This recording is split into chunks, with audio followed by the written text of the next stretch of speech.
Now, for anyone that has followed my channel for a while knows that I repeatedly rip on Zombers. What bothers me about them is their nosedive into the ground playstyle. They deny people kills by using some ridiculous meta unintended by the devs and not in line with realism. Flying back and forth to a bombing target undetected with an F-117, however, is exactly what the F-117A is made for. Your skill of picking the mission target, your route, perhaps hiding in the clouds on the way there, is what denies enemy kills. Skill versus borderline exploit. After all, the only Nighthawk shootdown in real life was essentially a skill issue. Poor security measures which granted the enemy intel and the operational mistake of flying the same routes meant they knew when and where to look. Not really the pilot's fault, but more the planners on the ground. RTBing, as opposed to what Zombers do, is also more rewarding, since if you don't get shot down, you'll get the 20% landing reward. You also have enough time before the useful action timer resets, so you'll need to fill the void anyways. Now, if you want to improve your results, picking a small map is probably the best prep you can do for making your flight time shorter.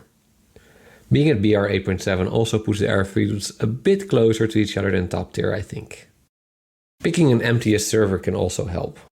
Of course, spading the aircraft as you play makes the aircraft climb a bit better, fly a bit faster, etc. Which will also mean you can do faster runs and perhaps avoid the odd enemy intercepting you. Of course you can time your sorties, but you do enough MP for max rewards anyways. And if you do go over, you do get a little bit more, and in my opinion it's just nicer to fly back and forth and enjoy the bomb runs rather than beating some invisible timer. Just forget about it and keep cruising.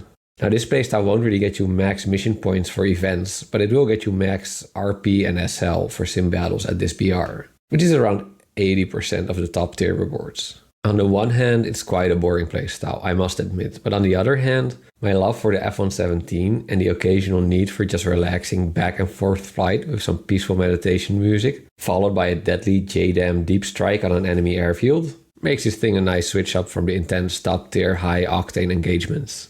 The fact you can do this while still getting max rewards makes this a great option for any like-minded players or simply people looking to grind. Since I've gone several hours sometimes without getting shot down, it also means you save a lot on repair cost.